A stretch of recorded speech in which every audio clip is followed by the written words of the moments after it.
আমি শোল মাছের মাথা টমেটো দিয়ে সাথে জলপাই দিব। আমাদের অঞ্চলে যেভাবে একটা টক রান্না করি আমরা, সেটা আমি করব। আমাদের চাঁদপুরে এই টকটা খুব পছন্দের। আমি প্রথমে এখানে 4-5টা টমেটো সিদ্ধ করে বিচি ও খোসা ফেলে দিয়েছি। সাথে দিয়েছি 1 কাপ পরিমাণ ভাতের মার। আমি সিদ্ধ করার সময় কাঁচামরিচ, হলুদ ও সামান্য লবণ দিয়েছি।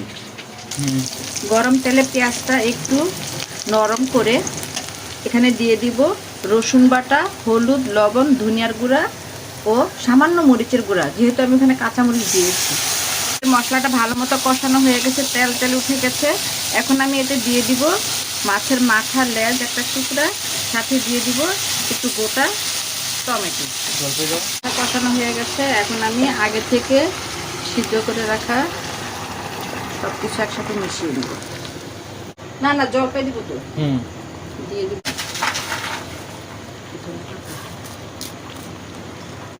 দিয়ে টক